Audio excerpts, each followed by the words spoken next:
I am offering a course in mindfulness-based pain management, which is really actually for chronic conditions as well as illness, as well as stress. Everything can be included under this umbrella. And much of what Caroline has said is really applicable on this 8-week structured course.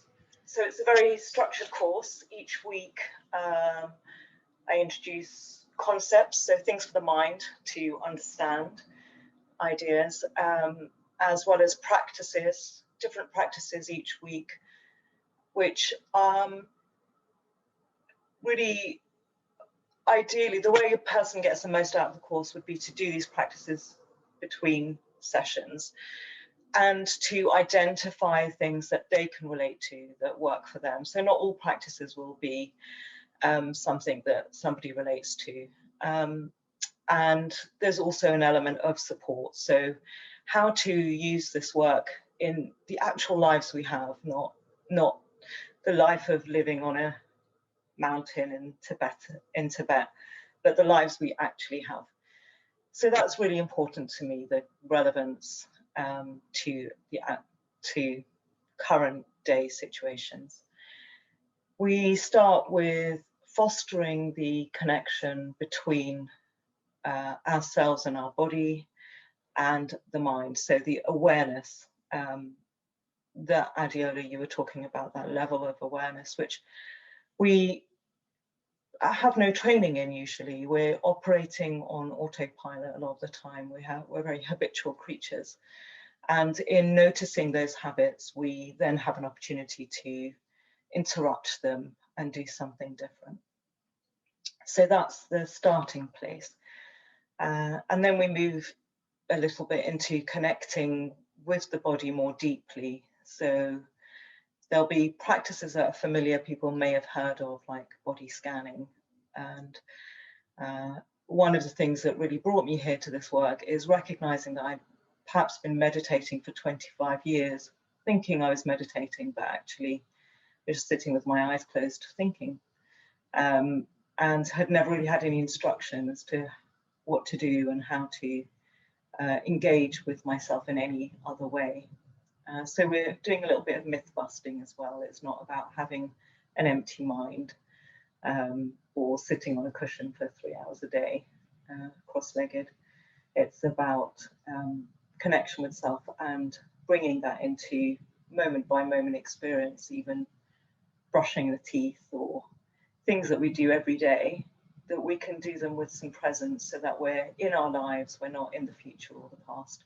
And a lot of our stress and difficulties around pain and illness and stress come from being elsewhere, telling ourselves things that are not true, believing things that may not be actually right. So noticing that we're doing that means that we have some empowering relationship with what goes on internally. We move into acceptance, being with, the purpose of mindfulness really is to develop a skill of being with what is true.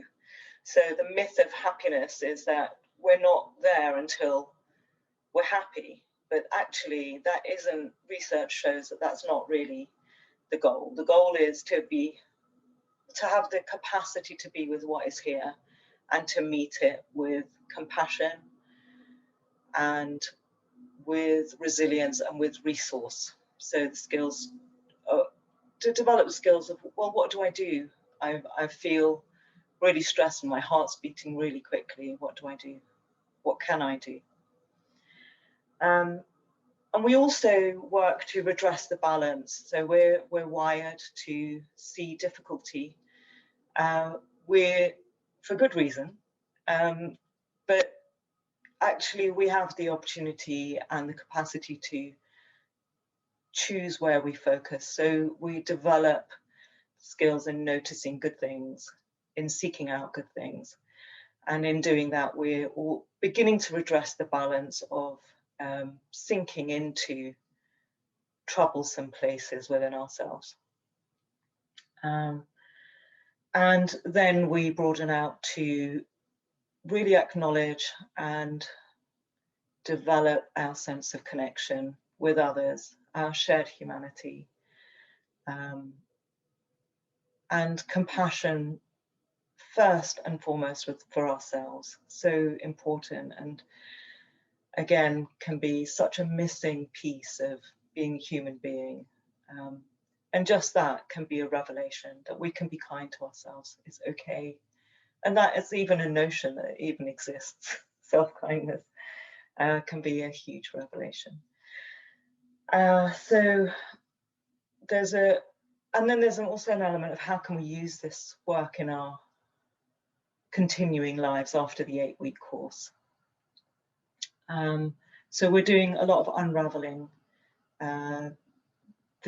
Things become quite entangled, and we create this bundle of, say there's pain, a pain condition.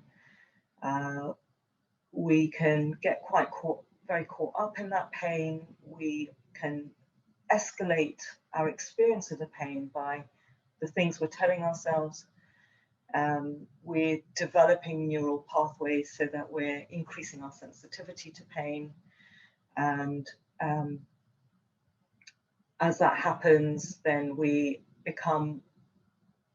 our thoughts can be really impacted by these increased sense of pain. And so we start creating a cycle, a negative spiral. And what we're looking to do is to interrupt that spiral and untangle this bundle that can make things more and more difficult for our experience. And research shows these pain management courses with mindfulness have been run for a number of years, and the research is really compelling. People are finding that they can reclaim their lives, find moments of joy, and make pain a smaller part of their entire existence, recognizing that it's not everything and it doesn't have to dominate. And the course that I teach, which is which is a Breathworks training, was set up by a woman who has had severe back condition through an accident, followed by another accident. So really severe pain condition and situation. There's lots of support also. There's ongoing support so that people can check in through the 8 weeks. They'll be sent MP3 files of varying meditations. And the way that people get the most out of them is to engage and do the practices, and also to bring the obstacles to practice. And also just to say that I run the course with 15 and 16-year-olds, and also 80-year-olds have attended the course. And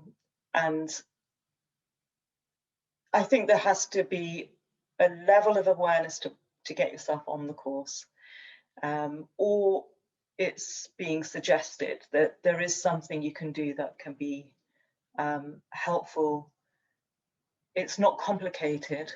The concepts are simple, and it can be challenging as well. We can be our own biggest challenges with this practice. I found that myself, and which is what I found most compelling about this training, is that I found a way in. You know, even if there's one practice out of 8 that one can relate to, then to use that is enough. There are benefits. Vibha, thank you very much for explaining about the Mindfulness for Health course and about how it benefits, how you support people with pain to have an improved relationship, I suppose, with that pain. I just wondered if you could quickly give an example, Vibha, if it could be quick, of an example of the type of lie people tell themselves around pain. You mentioned lies. They tell themselves lies, and that exacerbates the pain. Could you give me an example of that? Yeah, sure. So, for example, I'll be stuck with this forever. Okay. But it's not true. It's not necessarily true. Thank you, Vibha. And just brief, just to echo, I think, and you described that really beautifully, Vibha, about the way that mindfulness can help with pain. And it's certainly my experience working with people with cancer pain as well. Exactly, it's so powerful. And also, just interestingly, that John Kabat-Zinn, who started, sort of brought the mindfulness programs, if you like, from the east to the west, you might say, in the sort of 8-week format. His very first research published in 1982 was looking at chronic pain, effect of mindfulness in chronic pain. So this work is, so important, been really recognised for a long time. So, thank you.